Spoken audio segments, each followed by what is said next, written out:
Oi, pessoal. É isso aí, né? Vocês acharam que eu ia viajar com o segundo ano, ia deixar vocês sem aula? Se enganaram. Vou deixar aqui gravada essa aula. Assunto novo, capítulo novo, conteúdo de prova. E o melhor de tudo, ó, essa aula vai ficar guardadinha lá no Classroom para vocês reverem quantas vezes vocês acharem necessário.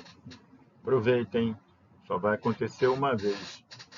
Quero agradecer também ao tio Irã, a Juju, o Léo, o Leandro, que devem estar aí, ó, aturando vocês, seus malas, e aplicando aí essa minha tarefa, essa aula para vocês, tomando conta de vocês. Comportem-se, viu?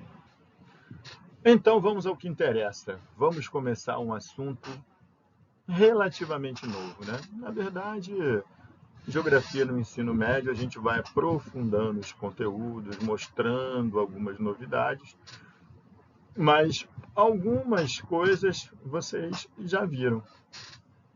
É o que acontece, por exemplo, com esse assunto, né? Vamos falar de clima. Clima, é isso mesmo, né? Clima e tempo atmosférico. A gente pode começar a aula fazendo a distinção entre esses dois importantes conceitos, que muitas vezes as pessoas confundem, né? O clima com o tempo atmosférico. E é interessante a gente lembrar a diferença entre clima e tempo atmosférico, porque, na verdade, os dois conceitos dizem respeito às condições gerais da atmosfera. A umidade, a temperatura do ar, velocidade do vento, insolação.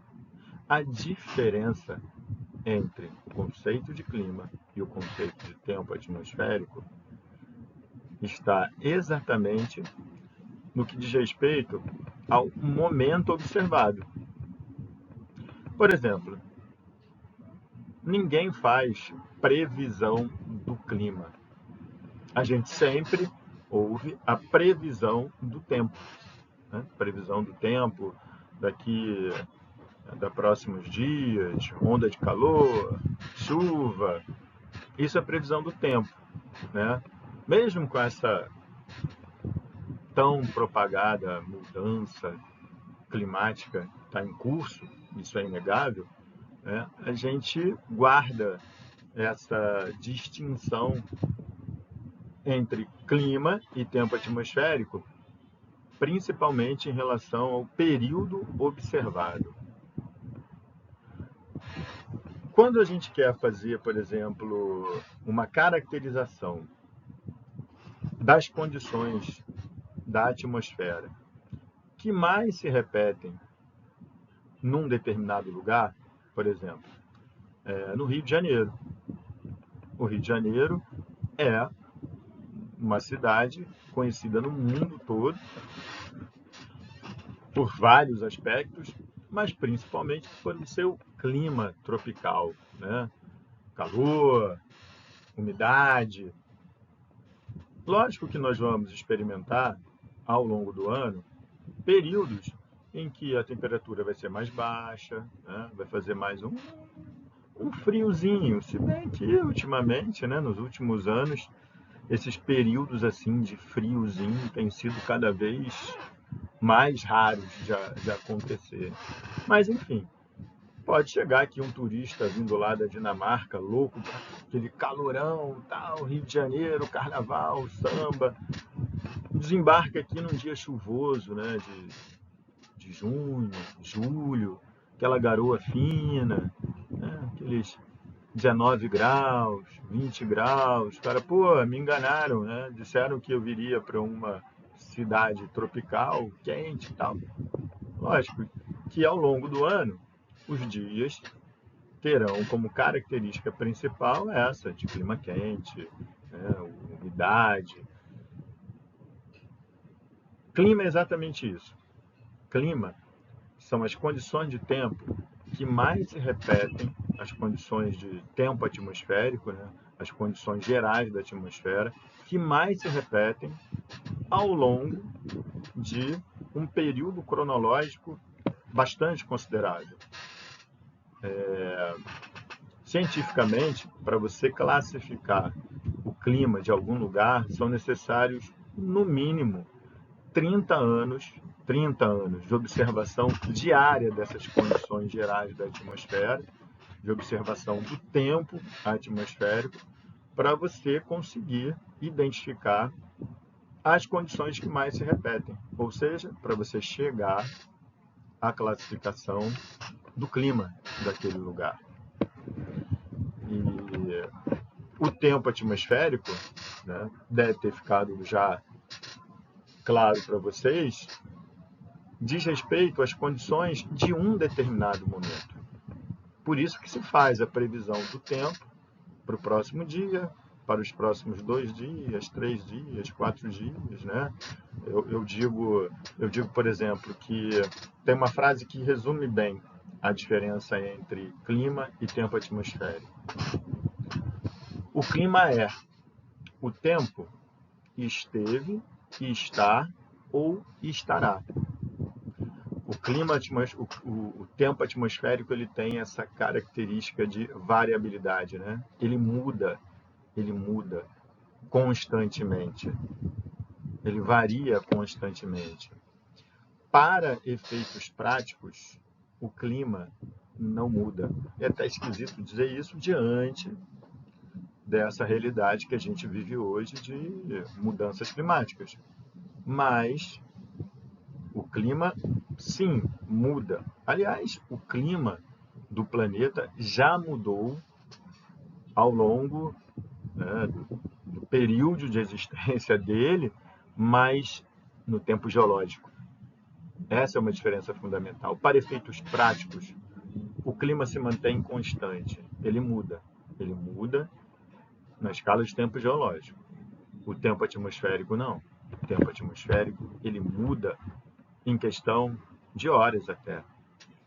Você está aí um dia de sol, de repente começa a ficar nublado, chega uma frente fria, né?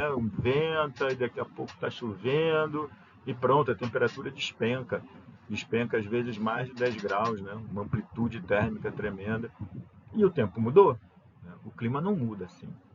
Então, para efeitos práticos, né, muitos livros, principalmente aqueles de Fundamental 2, costumam diferenciar clima e tempo atmosférico dessa forma. O tempo atmosférico muda constantemente, o clima não muda. Né? Essa é uma simplificação, mas dentro dessa lógica faz um certo sentido. Ok? Beleza? Mas eu ilustrei aí duas figurinhas já conhecidas de vocês, inclusive esse ano. Nós trabalhamos gráficos, né, tabelas, e a gente pôde fazer revisitar os nossos queridos climogramas. Né? Falando de clima, não dá para deixar de falar novamente dos nossos climogramas. Lembrando sempre, né, que a análise do climograma nos permite ter uma ideia do comportamento do clima ao longo dos 12 meses do ano. Identificar os meses mais chuvosos, aqueles mais secos, as temperaturas mais altas, se acompanham o maior volume de chuvas ou não. Enfim, identificar com base na análise do comportamento das precipitações e da evolução das temperaturas, as características principais de um determinado tipo climático. Né? Então, eu coloquei aí o clima de Moscou, e o clima bem oposto ao de Moscou, que é o tropical continental. Né? Oposto, assim, não só pelas características de temperatura, mas principalmente por hemisférios diferentes. Né? Lembrem-se sempre, isso é muito importante para você não errar uma questão fácil na minha avaliação ou daqui a um tempo no vestibular. Linha registra a temperatura, tá? As barras registram chuva, ok? Precipitação barra, linha, temperatura. Então, você observa que no climograma do clima tropical continental, há uma queda da temperatura no meio do ano. maio, junho, julho, agosto. Isso identifica uma localidade, mesmo que não tenha um nome ali, de que hemisfério? Inverno no meio do ano, hemisfério sul. É o oposto ali do Moscou. Moscou, as temperaturas sobem no meio do ano. Característica do hemisfério norte. Verão no hemisfério norte, inverno no hemisfério sul e vice-versa. É aquela história equinócio, solstício, vamos lembrar disso, tá? Vamos lembrar disso, ok? Mas vamos seguir adiante aí para o nosso próximo slide. Vamos fazer a distinção entre o que é fator do clima, o fator climático, e os elementos do clima, né? Fator do clima, ou fatores do clima, são aqueles elementos que vão determinar as características do clima de um determinado lugar, tá? Por exemplo, latitude, altitude, e são fatores que nós já conhecemos e podemos rever e aprofundar esse ano, né? Por que latitude é um importante fator do clima? Porque a latitude vai ser um elemento importante para definir o ângulo de incidência da radiação solar na superfície do nosso planeta. Lembram disso? Quanto maior o grau de inclinação da incidência dos raios solares na superfície do planeta, menor a conversão dessa energia em calor. Por isso, né, quando você se afasta da linha do equador, ou seja, você vai aumentando a sua latitude, nós temos um decréscimo da temperatura. A temperatura vai caindo, né? E nós já sabemos por quê. Não vou nem voltar a falar sobre isso. Você pode consultar as nossas anotações, os nossos slides, né, de aulas anteriores, para você voltar, se esqueceu, a perceber isso. Quanto maior o ângulo de inclinação, quanto mais inclinado, né, quanto mais vertical, 90 graus, né, aquela incidência perpendicular, quanto mais perpendicular, maior a conversão da energia solar em calor, vai ser mais quente. Tá? Quanto mais distante dessa zona de incidência perpendicular, a zona do maçarico do diabo, lembra? Maçarico do diabo, a temperatura tende a cair. É lógico que existem outros fatores, outras variáveis que vão atuar na determinação das condições gerais da atmosfera, inclusive a temperatura. Um deles é a altitude, né? Quanto maior a altitude, não é isso? Quanto maior a altitude, menor a temperatura. Latitude é a mesma coisa. Quanto maior a latitude, menor a temperatura. A boa e velha relação inversamente proporcional. Por que a altitude ela influencia no clima? A gente tem que falar, tem que lembrar do seguinte, né? Se Leandro estiver aí tomando conta de vocês, ele até pode reforçar, contribuir, corrigir densidade do ar, gente. A gente vai subindo e o ar vai ficando mais rarefeito, né? E o aquecimento da nossa atmosfera não é de cima para baixo, é de baixo para cima. O calor ele é irradiado pela superfície do planeta, ele é irradiado pelo nosso corpo e vai se dissipando. Só que quanto mais densa é a atmosfera, mais lentamente esse calor é dissipado, aquecendo mais a atmosfera, fazendo com que fique mais quente. Quanto mais alto, mais rarefeito, né? Mais rápido o calor é irradiado, se dissipa, e aí você tem uma temperatura menor, quanto mais alto, né? Você está. Então, por isso, quanto maior a altitude, menor a temperatura. Você tem regiões próximas à linha do Equador, onde você tem, em determinadas épocas do ano, neve, gelo, né? Mas assim, pô, mas próximo ao Equador, é a latitude pequena, mas a altitude grande. Cordilheira dos Andes, cadeia do Atlas, na África, né? Bom, um outro fator muito importante, quando a gente fala dessa dissipação do calor, dessa irradiação do calor pela superfície da Terra e de que maneira ele vai sendo liberado pela atmosfera, a água tem um papel fundamental, né? Calor específico da água, maior calor específico da água. Quanto mais úmido é o ar, quanto mais úmido é o ar, mais difícil o calor se dissipar. É exatamente por isso, né? E quando a gente explicou isso no início do ano, eu sempre lembro do início das nossas aulas, do final do ano letivo também, que a gente já vai chegando naqueles meses mais quentes e mais chuvosos, né? Final de novembro, dezembro, voltando, fevereiro, início de março, as águas de março fechando o verão e fim de tarde, o céu fica escuro, as nuvens carregadas, cai aquela chuva e uma pessoa que não é daqui, uma pessoa desavisada, vai pensar assim, pô, choveu, vai refrescar. Não refresca nada, né? Cria-se uma verdadeira sauna a vapor, muita evaporação de água, muita umidade no ar e a gente se sente literalmente numa sauna a vapor, né? Porque a atmosfera, os níveis mais baixos, carregadas de vapor da água e a dissipação do calor cada vez, né, mais lenta e fica aquela sensação de abafamento. Estou falando isso para falar disso daí, ó, continentalidade e maritimidade. Continentalidade e maritimidade.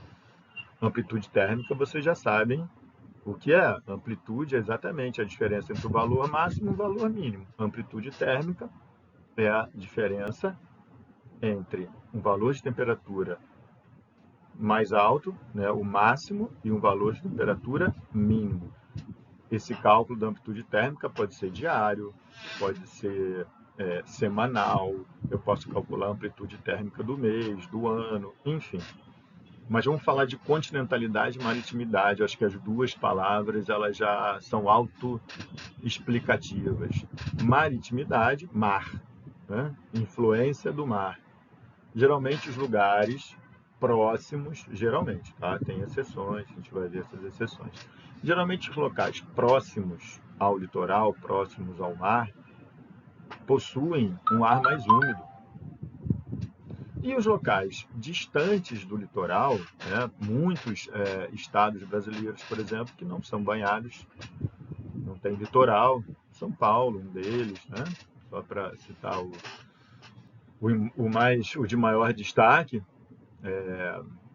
a cidade de São Paulo fica distante, né, apesar de São Paulo ter litoral, o estado tem um litoral grande, mas a cidade de São Paulo, ela fica distante do litoral e fica em altitude, né? A altitude média de São Paulo é mais ou menos 800 metros, 800 metros de altitude, tá? Em média, assim, a cada 200 metros, a temperatura cai 1 grau, é esse gradiente térmico aí médio. E se a gente comparar a latitude do Rio de Janeiro e São Paulo, elas são muito próximas. O que varia bastante é essa localização. A cidade de São Paulo, ela ela está a 800 metros de altitude, e o Rio de Janeiro está ao nível do mar e muito próximo, né? A cidade do Rio de Janeiro é litorânea. A cidade de São Paulo está lá em cima. Isso vai determinar temperaturas mais baixas, como a gente sabe, em São Paulo, e vai determinar também essa distância da cidade de São Paulo do litoral acaba deixando São Paulo sem esse efeito amenizador térmico do oceano. No nosso caso, do Oceano Atlântico. É exatamente isso. E essa é a relação que eu vou fazer com a amplitude térmica. A proximidade com o oceano e a consequente influência dessa proximidade faz com que, nas cidades localizadas próximas ao litoral, em sua grande maioria, os verões não sejam tão quentes e os invernos não sejam tão frios quanto uma localidade na mesma latitude, mas com a diferença que esteja distante do mar, ou seja, que esteja sofrendo a ação da continentalidade, tá? E por que isso? Como a gente já comentou minutos atrás, a água tem maior calor específico. Ela demora mais tempo para ganhar e para perder calor. E o oceano é um grande reservatório de água. O que acontece é que, quando amanhece, o continente vai se aquecer muito mais rapidamente do que o oceano. Muito mais rapidamente. É interessante, principalmente aqui nas praias do Rio de Janeiro, quando se vai à praia no verão, às vezes está aquele calorão, né? Você chegou cedo na praia e tal, aí deu aquele tibum, deu aquele mergulho e a água está gelada. A água está gelada, né? Porque o oceano vai demorar muito mais tempo do que o continente para ganhar calor. E o inverso vai acontecer à noite. Anoiteceu, tá batendo aquela brisinha já fresquinha aí vamos lá assim, do final de outono, né, o iniciozinho da primavera, aquela brisa geladinha, aí você tá ali ainda molhado, sente aquele frio, quando você entra na água, a água tá morna, né? Se não tiver morna, tá numa temperatura mais agradável do que fora dela, tá? Então, ela tá demorando mais tempo a perder calor. E como o continente e o oceano trocam calor o tempo todo, o oceano vai amenizar essas temperaturas ao longo do dia, fazendo com que a amplitude térmica diária de uma localidade próxima ao oceano, né, não seja tão grande quanto uma na mesma latitude mais distante, mas principalmente que a amplitude térmica anual, ou seja, aquela registrada ao longo do ano, você pegou lá a máxima temperatura daquele ano, geralmente, na maioria dos casos, no verão, e pegou aquela temperatura mais baixa, registrada no inverno.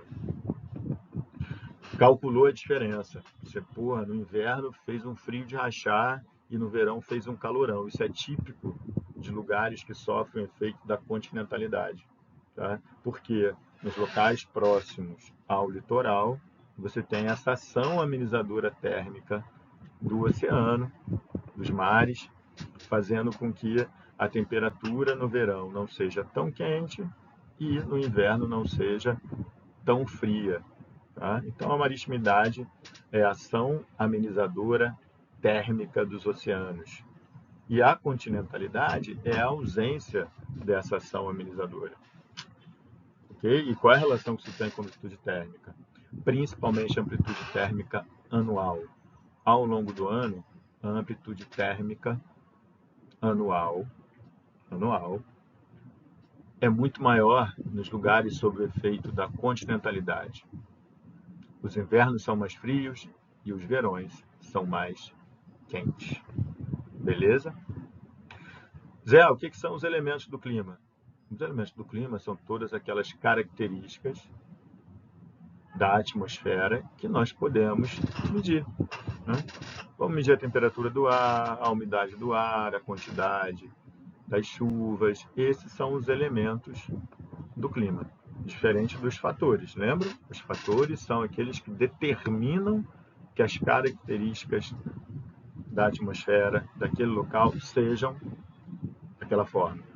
E os elementos é aquilo que a gente afere, né? Vamos lá aferir a temperatura do ar, a velocidade do vento, a umidade do ar, o volume de chuva. Esses são os elementos que a gente observa. Esses são os elementos do clima. Beleza?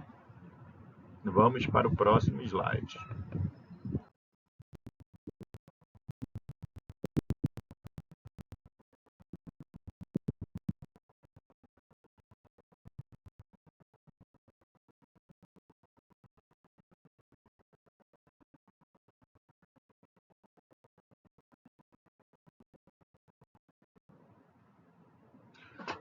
Bom, nesse próximo slide eu coloquei uma ilustração, não sei se dá para identificar aí, mas é Europa. Temperaturas máximas, temperaturas mínimas e como a proximidade com o mar, com o oceano, vai fazendo com que essas diferenças entre máxima e mínima registradas ao longo do ano não sejam tão grandes quanto aqueles locais afastados, né? Tem 5 medições mostrando exatamente isso, né? O termômetrozinho ali de máxima, o termômetro de mínima, e quanto mais afastado do oceano, quanto mais afastado da maritimidade, maior essa diferença entre a máxima registrada no verão e a mínima no inverno, a amplitude térmica anual. Tá bom? Mais uma ilustração que eu acho que ajuda, né? Essa ilustração aí de baixo é para falar de uma coisa também bem interessante. A gente sabe que nos desertos a amplitude térmica diária costuma ser muito grande, né? Diferente da amplitude térmica anual, a amplitude térmica diária, que ela, como o próprio nome diz, é registrada ao longo do dia, temperatura máxima do dia, temperatura mínima do dia. E no deserto, essas temperaturas máximas tendem a ser muito altas, um deserto quente, obviamente, não um deserto gelado, tendem a ser muito altas, mas as temperaturas mínimas, principalmente na madrugada, geralmente caem abaixo de zero, né? Abaixo de zero. E por que isso? A água de novo, gente. A água, no caso aí, ou a ausência da água no estado de vapor na atmosfera. Qual é a característica principal do deserto? O que faz um local deserto é a ausência ou a presença muito pequena de água no ambiente, de umidade. O ar do deserto é um ar muito seco, né? Também no deserto, Brasília, né, tem um ar muito seco. Continentalidade total lá em Brasília. Bom, o que acontece? Lembram? A gente comentou há pouco tempo. Se você tem pouca umidade do ar, a dissipação do calor é rápida. O calor se dissipa rapidamente. Então, durante o dia, você tem insolação, radiação solar sendo convertida em energia, muito calor, né? Você quase não tem nuvens. Isso é um diferencial, não ter nuvens, tá? Não tem nuvem, porque nuvem o que que é? Nuvem nada mais é do que um aglomerado de gotículas de água. Não tem umidade, não tem nuvem. Então, durante o dia, muito calor, incidência solar esquentando, só que esse calor, ele rapidamente se dissipa. Ele é irradiado e se dissipa rapidamente, fazendo com que a temperatura de madrugada despenque. Nas cidades litorâneas, esse efeito aí da umidade do ar faz com que as nuvens, né, as gotículas reunidas de água em forma de nuvem, o vapor da água, ele dificulte a dissipação do calor, então você não vai ter uma queda tão acentuada assim de temperatura. Beleza? Vamos para o próximo. Ah, isso aí, ó, lembra? A gente já falou sobre isso. É só, na verdade, para trazer de volta, né? Porque é importante, a gente está falando de clima, aquele ângulo de incidência da radiação solar e a consequência disso na conversão dessa energia em calor, mostrando como isso é um fator determinante para o zoneamento climático do planeta, né? As zonas térmicas do planeta, a zona temperada, a zona tropical, polar, enfim, né? Coisas que já falamos. Eu vou avançar. Opa, vamos lá? Vamos falar de índice de reflexão solar, mais conhecido como albedo. Todo mundo aqui já deve ter ouvido muito, não sei se muito, mas já deve ter ouvido algumas vezes, né? Aquele calorão e tal, aí você coloca uma blusa assim, que nem essa, escura, né? Preta, azul marinho, que nem essa do Cruzeiro. E aí, pô, alguém fala assim pra você, caramba, rapaz, tá um calor danado, cara. Tu vai sair com essa roupa escura, bota uma roupa mais clara, né? Pra você sentir menos calor. E por que que isso acontece? Vocês sabem que as superfícies claras, né, quanto mais claras as superfícies, mais elas vão refletir a radiação solar.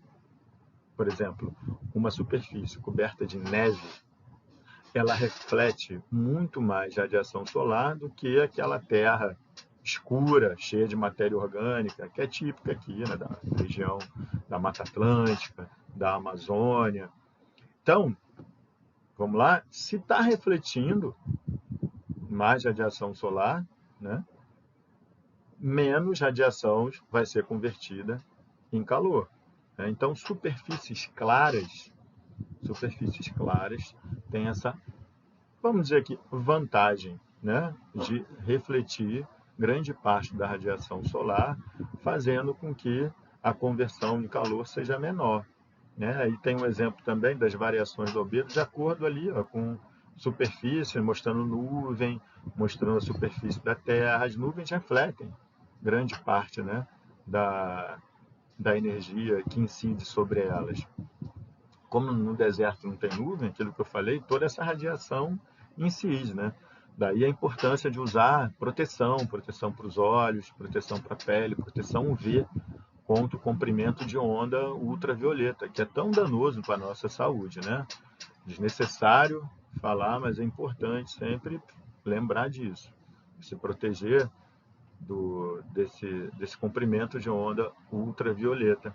E as superfícies claras, elas refletem. É muito comum, eu não sei se vocês já viram, quando um fotógrafo profissional vai fazer fotos ao ar livre durante o dia, tem uma equipe que o acompanha e sempre tem alguém da equipe com um refletor, geralmente ele é prateado, né?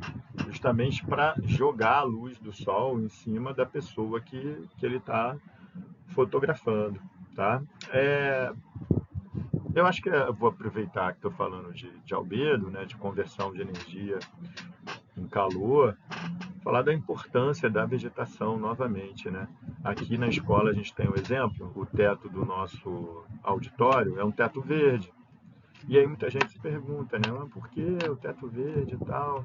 Gente, qual é a energia utilizada na fotossíntese? Energia solar, né? Pois é, essa energia solar é utilizada na fotossíntese, ela não é convertida em calor.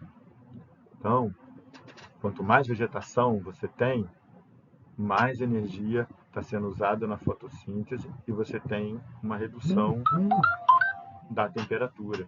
Mas se você retira a vegetação, aí você não tem esse efeito amenizador que é característico, né, da vegetação por usar como principal fonte de energia para a fotossíntese a luz solar. Vamos dar mais uma avançada? Opa, isso aqui é bem interessante. É bem interessante porque a gente, como a gente ouve todos os dias, né, a gente está enfrentando um momento onde se discute muito o aquecimento global e as mudanças climáticas que são decorrentes desse aquecimento global, dos eventos extremos. Mas a gente não pode esquecer que muito antes da nossa espécie habitar esse planeta, este mesmo planeta já passou por períodos de grande mudança climática. Nesse caso, não foi a interferência humana, né, que produziu isso. A gente vai comentar sobre ciclos de Milankovitch, que é a teoria mais usada para entender isso que está aí no slide. Ó, as glaciações, os períodos ou eras do gelo e os períodos interglaciares, as interglaciações. Glaciação seriam os períodos onde a temperatura média do planeta sofreu uma queda elevada, considerável, as temperaturas médias despencaram, são as eras do gelo, né? Desenho animado, era do gelo, então, as eras do gelo. E as interglaciações, os períodos em que a temperatura do planeta se elevou, tá? Só uma observação sobre o que a gente está falando sobre mudanças climáticas, que a gente vai aprender no próximo capítulo. A teoria do Milankovitch, ela, se você observar a teoria dele, nós deveríamos, nesse momento do nosso tempo geológico, estar iniciando um novo período glacial, uma glaciação. O mais preocupante de tudo, né, é que a gente está vivendo um aumento das médias térmicas. E aí entra toda a questão, toda a discussão em relação ao aquecimento global, que vai ser um dos temas principais do nosso próximo capítulo. Mas agora eu quero fazer só a relação entre esses períodos mais frios e a regressão marinha. O que é a regressão marinha? Grande parte da água dos oceanos, nos períodos mais frios, nos períodos glaciais, congelou, fazendo o nível do mar recuar, né? E o oposto aconteceu nos períodos mais quentes. Grande parte das calotas polares descongelou, fazendo o nível do mar se elevar. O mar avança, né? Então você tem determinados locais que você encontra fósseis de animais marinhos a uma distância considerável do litoral, né? E aí a explicação, em algumas dessas situações, é que no passado geológico o mar avançou até aquela localidade, né? E os animais, os fósseis ficaram ali depositados, tá? Então a relação é essa: glaciação, grande parte da água dos oceanos congela nas calotas polares, e aí você tem um recuo do nível do mar, é a regressão marinha. Nos períodos mais quentes, interglaciais, você tem o evento contrário, descongela, o nível do mar sobe e o nível do mar avança, ok? Mas isso tudo, gente, no tempo, na escala de tempo geológico, ok? Vamos seguir adiante. Vamos falar de tipos de chuva? Ah, isso aí traz boas recordações, né? 7º ano, falando de clima do sertão, semiárido, as famosas chuvas orográficas ou chuvas de relevo, que explicam, em grande parte, aqueles períodos prolongados de seca na região do sertão nordestino, explicam por que chove pouco no sertão nordestino. E vamos só lembrar, né, que toda chuva, na verdade, é fruto da condensação do vapor d'água na atmosfera. Então, qualquer fator que provoque essa condensação do vapor d'água em gotículas de água microscópicas, vai fazendo com que essas gotículas se acumulem em forma de nuvem. Quanto maior a quantidade de gotículas acumulada, mais escura vai ficando a nuvem, né? Quando você olha a nuvem assim muito escura, e fala assim: essa nuvem está carregada. E é literalmente isso. Ela está carregada de gotículas de água. Quando fica muito pesado, ela precipita, né? Por isso o nome precipitações, ok? Sempre lembrando que, para que ocorra a condensação, é necessário uma superfície sólida em torno do qual o processo aconteça. Então, é necessária a presença de micropartículas em suspensão no ar para que se formem essas gotículas. Muitas vezes, essas micropartículas podem ser pólen, poeira, poluição. Por isso aquele fenômeno da chuva carregada de poluição, porque se as partículas poluentes estão em suspensão, na formação da chuva, essa condensação vai acontecer em torno da partícula poluente, ela vai precipitar junto com a água, né? Então, essa chuva não serve para nada, né? Ela é uma chuva carregada de elementos poluentes, tá? Mas então, que fatores podem provocar a condensação? No caso da chuva orográfica, uma barreira.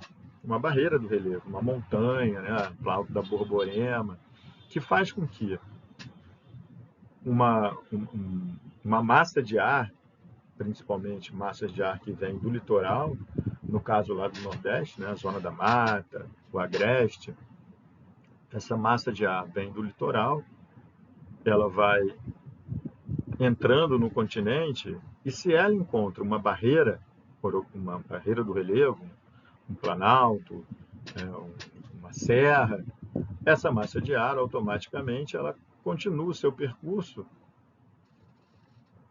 tentando ultrapassar esse obstáculo. Mas na medida em que a massa de ar ganha altitude, vamos lembrar, quanto maior a altitude, menor a temperatura. A temperatura do ar vai caindo e o vapor d'água vai se condensando, formando essas nuvens.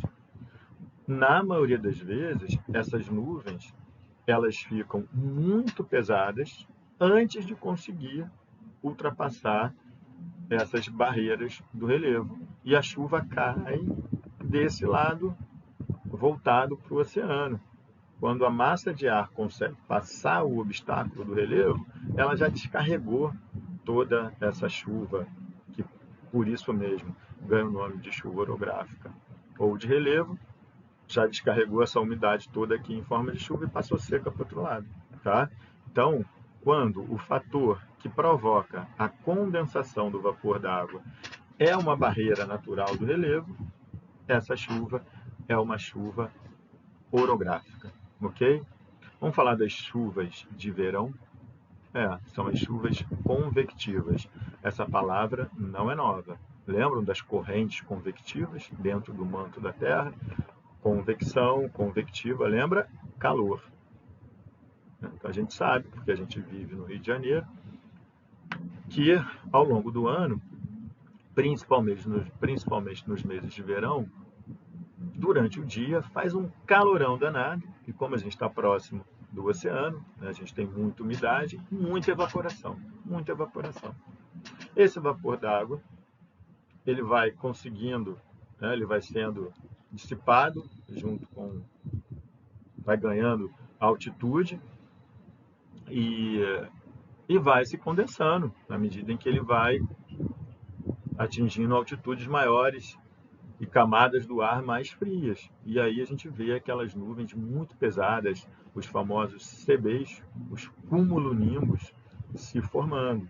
Aquelas tempestades de verão que duram às vezes 5 minutos, 10 minutos, mas é um volume imenso de chuva em um curto espaço de tempo, né, que provoca geralmente o caos, deslizamento de encosta, enchente, enfim, é um volume muito grande de água caindo num curto espaço de tempo.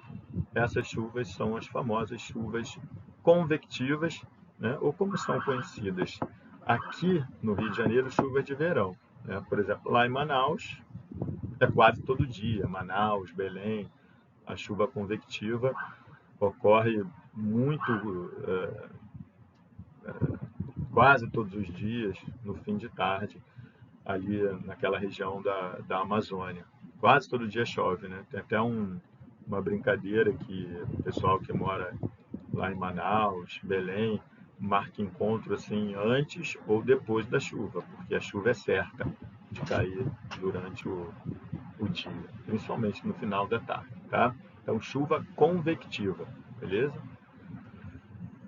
Vamos lá, chuva frontal. Esse é um tipo de chuva que acontece bastante aqui na nossa cidade no inverno, né? Quando chega uma frente fria e ela encontra uma massa de ar quente sobre a nossa cidade. O ar mais frio, vocês sabem, é mais denso, o ar mais quente, menos denso, mais leve. Então a massa de ar frio, ela vai geralmente seca, ela vai empurrando e tomando o espaço da massa de ar quente, empurrando essa massa de ar quente e úmida para cima. Perceberam? O contato com o ar frio e o fato dessa massa de ar frio empurrar a massa de ar quente para cima, níveis cada vez mais elevados da troposfera, vai fazendo com que essa massa de ar quente e úmida vai sendo jogada para temperaturas cada vez menores e aí aquela condensação desse vapor da água de uma forma mais lenta, tanto que as chuvas frontais, diferente das chuvas convectivas, elas se caracterizam pelo a pouca intensidade, né? Esse volume das chuvas frontais, ele é bem distribuído ao longo, às vezes, de um dia inteiro, né? Às vezes 2 dias, aquela chuva fina, garoa, mas que se prolonga durante muito tempo, enquanto que essa área de instabilidade, que é o encontro da massa de ar frio empurrando a massa de ar quente, ela está sobre a nossa cidade. Isso, a zona de contato, muita atenção a isso, a zona de contato entre a massa de ar frio e a massa de ar quente, a massa de ar frio empurrando a massa de ar quente, é o que nós chamamos de frente fria, tá? A frente passa pela nossa cidade e fica o ar frio, né? No inverno.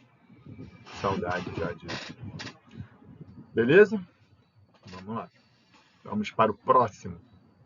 Assim, na altura do campeonato, né?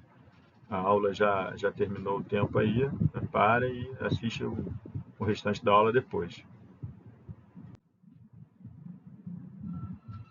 Aqui uma partezinha de vocabulário, tá, gente? As isolinhas. É isso aí, né? Isolinhas. Linhas que unem pontos de mesmo valor. Esse valor pode ser de precipitação, de chuva, pode ser de pressão atmosférica, pode ser de profundidade, pode ser de altitude, no caso das curvas de nível, ou pode ser de temperaturas, tá? Então, nada muito complicado, os nomes são meio esquisitos, mas é para saber. O vocabulário: isoetas, linhas que indicam valores de igual precipitação, geralmente medido em milímetros.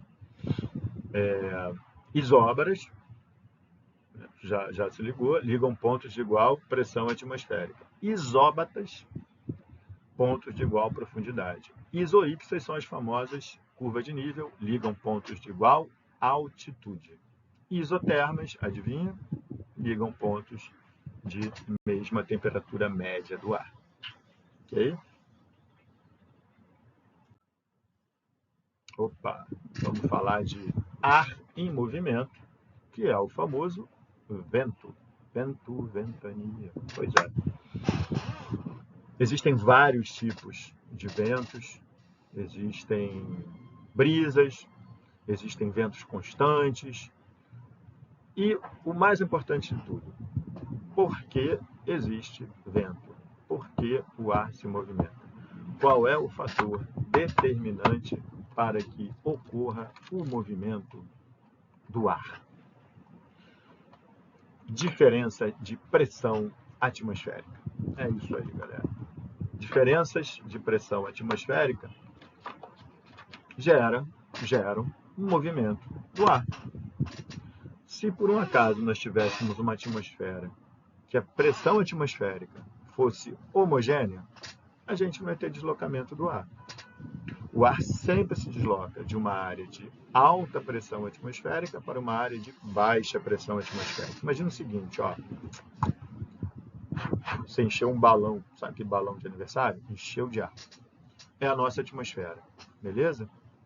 Encheu o balão de ar, é a nossa atmosfera. Aí você pressiona um lado dessa bola cheia de ar. O que vai acontecer? Maior pressão atmosférica de um lado, você empurrou parte do ar desse lado que você está pressionando para o outro. É isso que acontece na atmosfera. Áreas de maior pressão atmosférica empurram o ar para áreas de menor pressão atmosférica. Então se liga nisso.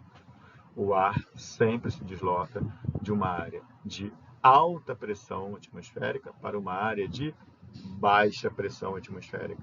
Beleza? Esse, por exemplo, é o mecanismo das brisas marítimas e brisas terrestres ou continentais. Lembra? Continentalidade, maritimidade, maior calor específico da água, o oceano demora mais tempo para ganhar calor. Imagina o seguinte, é dia. Amanheceu, o que a gente viu? Que o continente se aquece mais rápido do que o oceano. O oceano permanece mais frio que o continente ao longo de grande parte do dia. Oceano e atmosfera trocam calor o tempo todo. Eu encosto uma mão na outra, estou trocando calor. Continente e atmosfera, encostando no outro, estão trocando calor o tempo todo. Tá? Ou seja, a temperatura de um influencia no outro.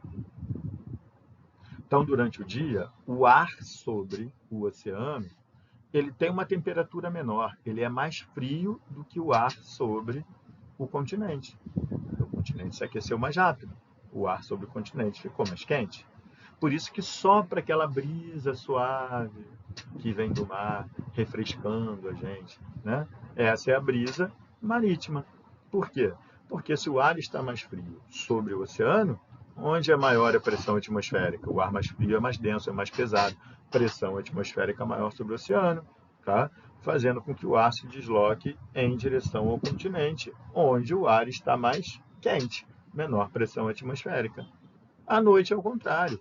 À noite, quem é que vai perder calor mais lentamente? Quem é que tem maior calor específico? É o oceano. Então, durante a noite, o ar se mantém mais quente em relação ao continente sobre o oceano. O continente vai perder, vai dissipar esse calor mais rápido. Então, ele vai ter uma temperatura menor, mais fria. Temperatura mais fria, menor pressão atmosférica. Temperatura mais fria, maior pressão atmosférica. Ar mais denso, mais pesado. A brisa vai soprar do continente em direção ao oceano. É a brisa terrestre ou brisa continental. Ok? Beleza? Vamos se ligar agora no seguinte. Existem mecanismos de circulação geral da nossa atmosfera. São ventos constantes e de grandes altitudes que sopram continuamente na nossa atmosfera. Para nós, a principal célula, a principal parte da circulação atmosférica que nos interessa, que vai influenciar diretamente as nossas condições climáticas, é essa parte que eu destaquei aí, que vai dos 30 graus de latitude norte aos 30 graus de latitude sul. Essa parte da circulação geral da atmosfera, ela é conhecida como célula de Hadley. Tá? E os ventos que constituem a dinâmica dessa célula são os ventos alísios e os ventos contra-alísios. Vamos lá, vamos conhecer então a dinâmica da circulação da célula de Hadley. E o que são os ventos alísios e o que são os ventos contra-alísios. Bom, vamos se ligar no seguinte, ó. Nós temos o Equador, tá? Tá ali em espanhol, né? Por isso não está escrito da forma correta em português. Você tem a linha do Equador e você tem os 30 graus norte e sul aos quais eu me referi. Tá? Aonde a pressão atmosférica vai ser mais baixa? Nos 30 graus, norte e sul, ou na linha do Equador, de uma forma geral? A pressão atmosférica mais baixa é aquela próxima à linha do Equador. Por quê? Porque é mais quente. A gente já sabia disso, né? Então é natural que ocorra um deslocamento do ar das zonas de 30 graus norte e 30 graus sul em direção à linha do Equador. É exatamente por isso que o que vocês veem identificado aqui como Z, C e T é a famosa zona de convergência intertropical. Zona de convergência por quê? Porque para essa zona estão convergindo ventos que sopram da latitude de 30 norte e 30 sul. E intertropical, porque está entre os trópicos, né? O Equador está entre os trópicos. Lembrando que os trópicos não estão a 30 norte e 30 sul. Os trópicos estão a 23 graus e 27 minutos. Norte e sul. Ok? Enfim, mas o Zé, existe uma... Né, aqui eu estou vendo aqui que os ventos que sopram dos 30 graus norte e 30 graus sul, eles são meio deslocados aqui, né, para a esquerda. Por que isso? Bom, lembrem-se do movimento de rotação do nosso planeta, né?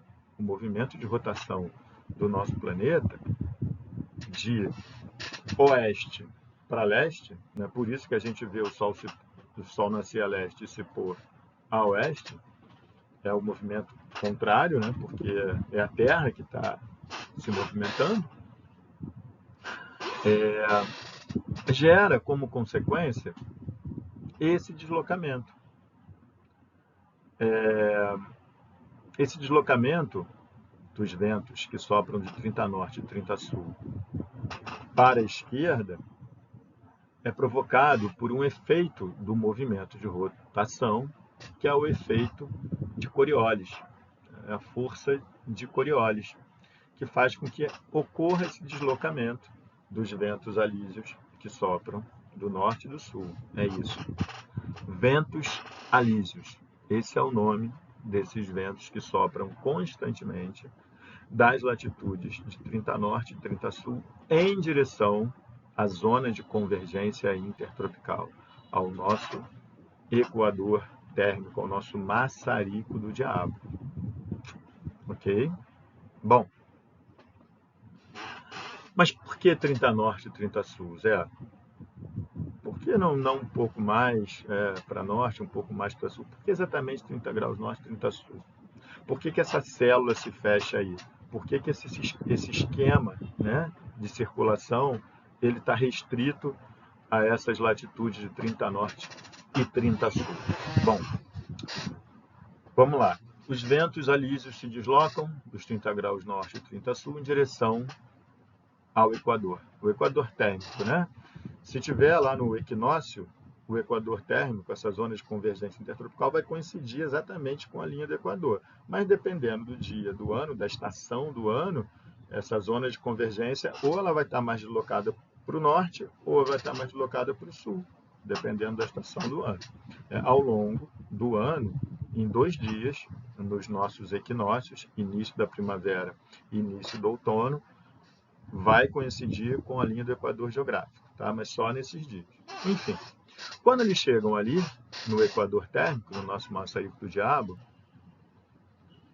existe uma outra área de pressão atmosférica mais baixa? Não, não.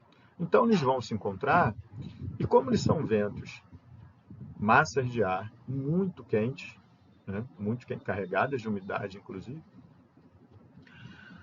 são massas de ar muito leves. Quando elas chegam no Equador térmico, não existindo nenhuma outra área de pressão atmosférica mais baixa para a qual esses ventos sejam atraídos, o que vai acontecer? Um movimento de ascensão dessas massas de ar, desses ventos. Eles vão ganhando altitude, são ventos, como eu falei, quentes, né? Vão ganhando altitude nessa região do Equador térmico, só que aí é aquele processo, né? Essas massas de ar quente, carregadas de umidade, eles chegam no Equador já carregados de umidade, vão ganhando altitude, vai ocorrendo aquele processo de condensação, vão descarregando umidade em forma de chuva. Nessa região chove muito exatamente por isso, né? Esse é um dos motivos. E eles vão ficando mais frios, tá? Quando eles atingem uma determinada altitude na nossa troposfera ainda, eles retornam para o norte e para o sul. Novamente, eles se dividem em duas correntes nessa área mais alta da troposfera, uma que vai seguir para o norte, outra que vai seguir para o sul, né? Ventos que vão soprar mais altos do que os ventos alísios, e no sentido contrário. Então, por isso, eles são chamados de ventos contra-alísios, tá? Esses que sopram no sentido contrário dos alísios, retornando para o local de onde eles saíram. E à medida que esses ventos eles vão se encaminhando para o norte, para o sul, eles vão alcançando áreas de latitudes mais baixas, né? A temperatura do ar vai caindo, ele vai ficando mais denso, mais pesado e vai perdendo altitude. E quando chega nessa região próxima aos 30 norte e 30 sul, essas massas de ar secas, mas frias, elas chegam novamente no nível muito baixo da nossa troposfera, né? São ventos frios, secos, nesse momento, dos 30 norte e 30 sul. Os grandes desertos do nosso planeta estão exatamente aí, nessa latitude, de 30 graus norte e 30 graus sul, tá? Esses ventos, eles chegam, descem até essa baixa altitude da troposfera e são novamente atraídos pela zona de convergência intertropical, fechando o ciclo, né?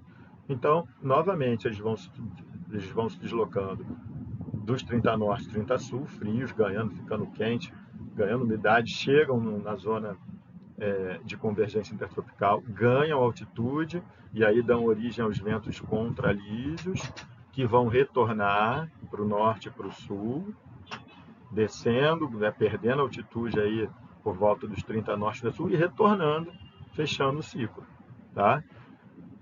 Mais adiante a gente vai falar muito disso, né, e vai ver a importância desse mecanismo de circulação geral da atmosfera, principalmente aí, especificamente a célula de Hadley, beleza? Vamos seguir adiante.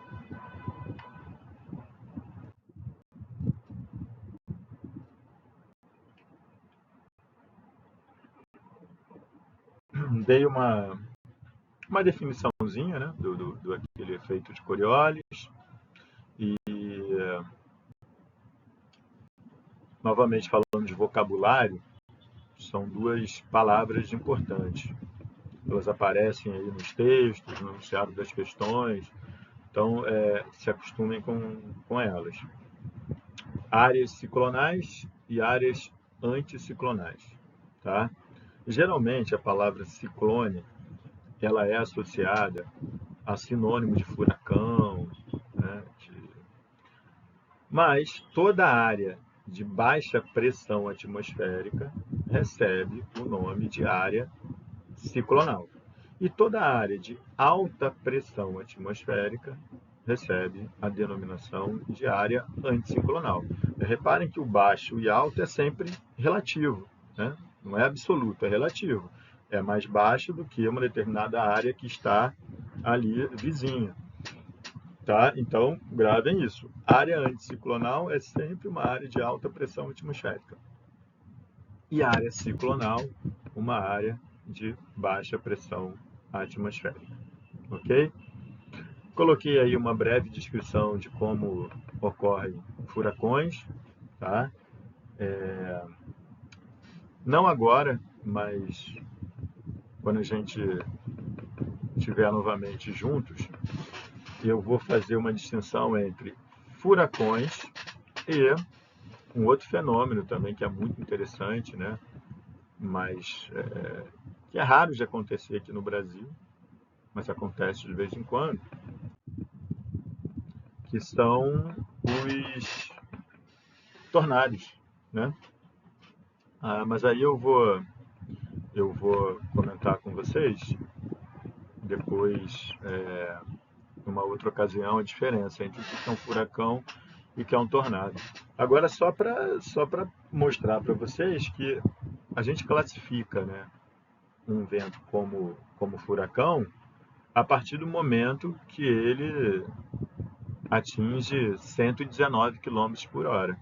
Tá? Nessa escala de Saffir e Simpson, se os ventos atingirem 119 km por hora, já é um furacão, já pode ser classificado como furacão, né? E é óbvio aí que quanto mais velocidade esses ventos têm, mais estragos eles provocam, não só pela velocidade do vento em si, mas pela elevação do nível do mar que ele provoca, né? Ele vai empurrando literalmente no litoral a água em direção ao continente, provocando sempre inundações, né?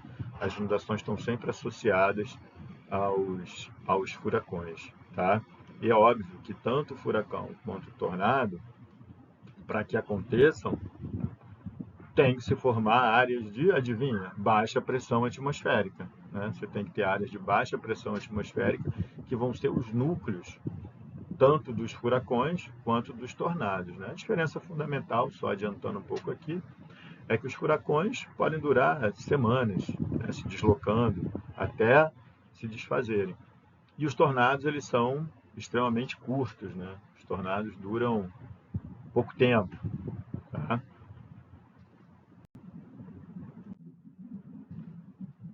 Uma outra coisa também que é interessante saber é que essa nomenclatura, o furacão, né? Furacão aqui a gente conhece na América como furacão, mas o tufão é a mesma coisa, só que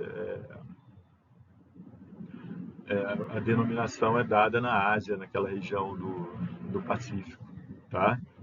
É importante também a gente fazer a diferença entre um termo que a gente escuta muito, né, na previsão do tempo aqui no Brasil. Está se formando um ciclone extratropical. Calma, gente. É o que eu falei. Ciclone não é exatamente sinônimo de furacão.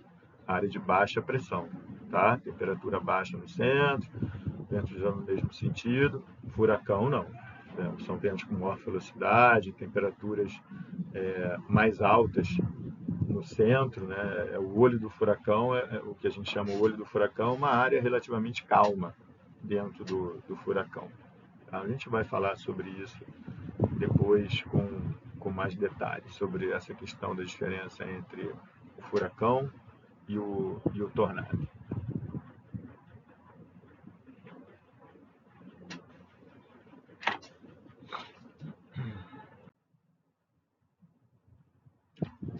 Aqui só uma ilustração, né, mostrando que além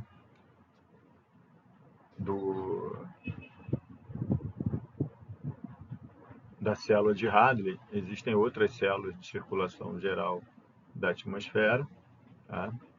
Mas para a gente, que a gente vai estudar esse ano, é essencialmente a célula de Hadley. Bom, né?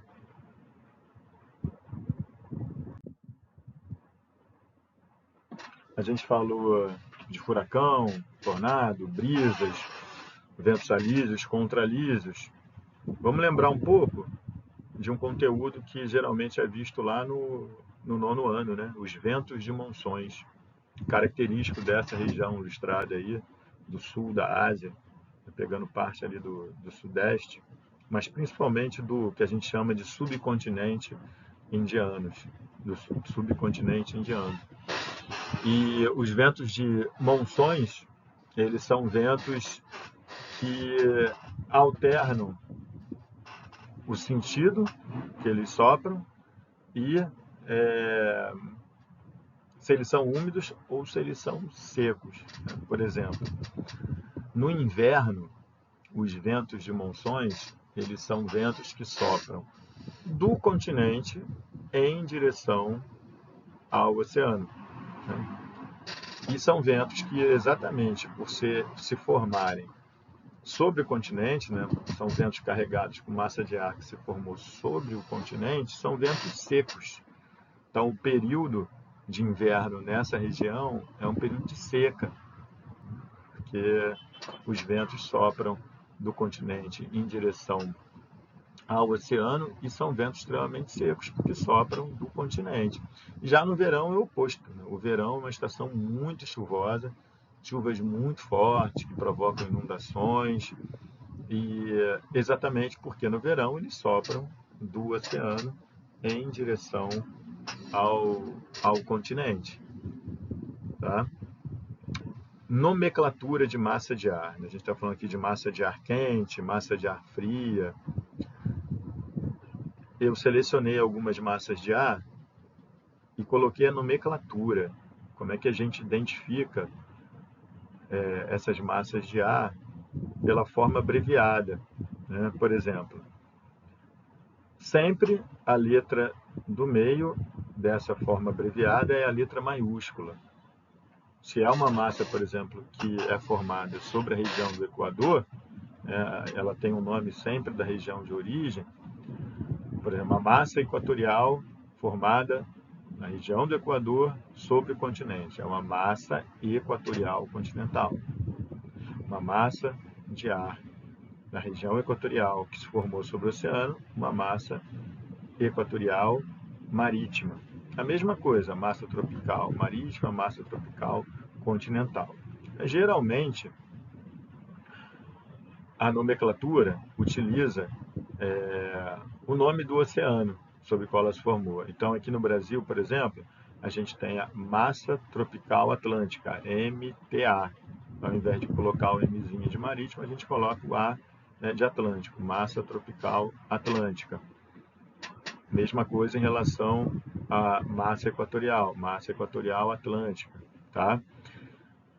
Dessas massas de ar que eu ilustrei aí, todas as frias, que são as polares, são secas, e todas as continentais, com exceção da massa equatorial continental, são secas. E as massas de ar marítimas são úmidas. E por que a massa equatorial continental é úmida, apesar de ser continental, apesar de se formar sobre o continente? Devido à grande evapotranspiração das florestas equatoriais, tanto aqui na Amazônia, principalmente na Amazônia. Elas são responsáveis pelo fenômeno dos rios voadores, tá? Quanto lá na África, naquela região equatorial do Congo africano, tá?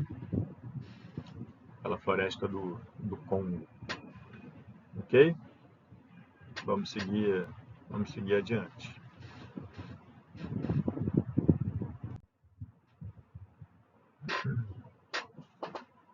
Bom, eu havia comentado com vocês, né, que a cada 200 metros a gente tem um gradiente térmico, né, a cada 200 metros você tem aí 1 grau, né, a cada 1000 metros geralmente você tem um decréscimo de temperatura aí de 10 graus centígrados, né, essa razão adiabática. Coloquei aqui mais alguns, só para ilustrar, vocês não vão precisar gravar o nome dessas nuvens, né? É mais uma curiosidade. Eu cheguei a comentar com vocês das nuvens cumulonimbus, né? Das famosas CBs, são nuvens muito grandes, muito pesadas, né? Como vocês podem ver aí na comparação com as outras, né? Só como curiosidade mesmo, para vocês observarem alguns tipos de nuvens, tá? Falei um pouco também, acho que vale a pena a gente falar um pouco também de orvalho e geada. O orvalho é aquele popular sereno, né? Meu filho, cuidado com o sereno e tal. Você acorda, às vezes de manhã, não choveu, mas a grama está molhada, né? O vidro está molhado, o carro está molhado. Esse é o famoso orvalho, o famoso sereno, né? E por que acontece? Principalmente durante o inverno. No inverno o ar costuma ser mais seco, lembram? A gente falou que quanto mais úmido o ar, mais dificuldade a dissipação do calor. E o contrário também é verdadeiro. Quanto mais seco, mais rapidamente o calor se dissipa. Então as superfícies vão ficando mais frias. A grama, o carro, o vidro. E aí, superfície sólida, em torno da qual acontece o fenômeno da condensação, né? A condensação do vapor da água nessas superfícies muito frias. Isso é o orvalho, né? É o sereno. Quando a temperatura cai abaixo de zero, a água atinge o ponto de congelamento e aí esse orvalho se transforma em geada, né? O gelo lá que vai se formar sobre essas superfícies, ok? A neblina e o nevoeiro também são fruto dessa condensação do vapor d'água a baixa altitude. Isso acontece muito subindo, né, em direção ali à Serra do Mar, Petrópolis, Teresópolis. Você pega aquela neblina, aquele nevoeiro, né, condensação do vapor d'água em baixa altitude. Vamos lá, vamos seguir que está quase terminando. Mais dois exemplos, né? Da neve, que é a condensação do vapor d'água em temperaturas muito baixas, e o granizo, né? Que é quando as gotas de água congelam ou são, os granulos de neve são envolvidos por gelo. A água precipita e passa por uma camada da troposfera, onde a temperatura está abaixo de zero, e aí congela. Né? E aí, quando passa dessa camada abaixo de zero, já cai em forma de gelo. Tá? Bom, vamos fechando aí nossa aula falando sobre mais um fator determinante do clima, um importante fator, que são as correntes marítimas. Correntes marítimas frias, correntes marítimas quentes. Tá? É a circulação da água nos oceanos. E como as massas de ar, você tem massas de ar frias e quentes, você tem correntes marítimas quentes, correntes marítimas frias. E como é que isso interfere, né, no clima de um local? Principalmente de locais, obviamente, localizados no litoral. A gente está falando de locais que sofrem o efeito da maritimidade. Geralmente, litorais que são banhados por mares, que têm uma influência de corrente marítima fria, são locais ou semiáridos ou secos, né, que têm um clima mais seco. Um bom exemplo aqui é a nossa região dos lagos. Né? Você percebe que a paisagem de Cabo Frio, Arraial do Cabo, Búzios é completamente diferente daquela paisagem de Mata Atlântica que a gente encontra em Paraty, em Angra dos Reis.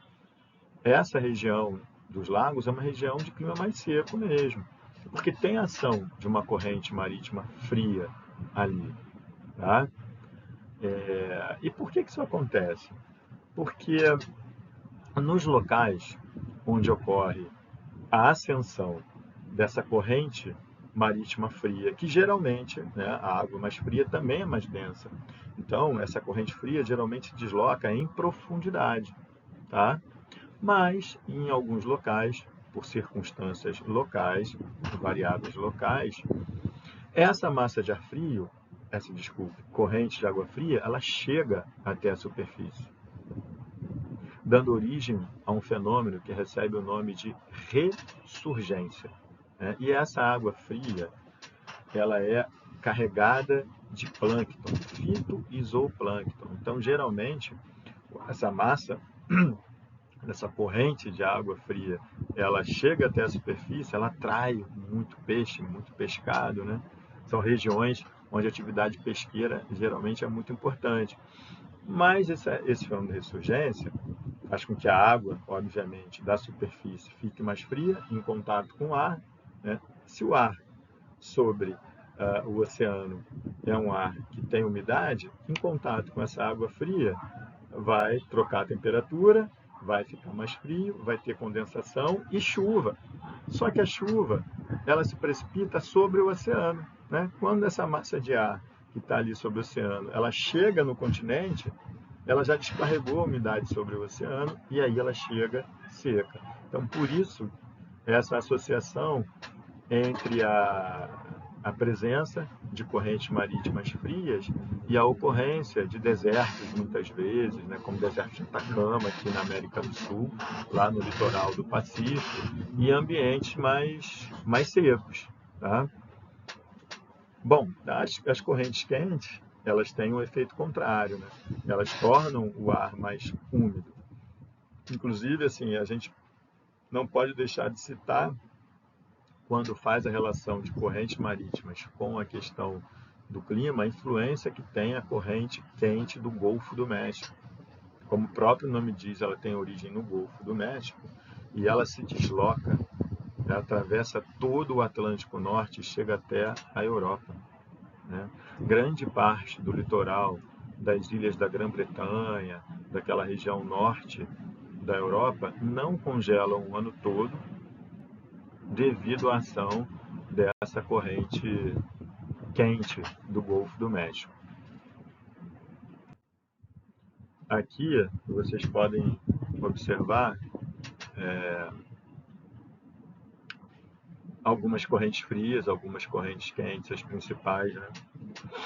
E fazer relação aí, por exemplo, da corrente de Humboldt, né, com aquele clima mais seco, pintado de amarelo, ali no litoral da América do Sul, no Pacífico. Tá? O Humboldt é esse mesmo.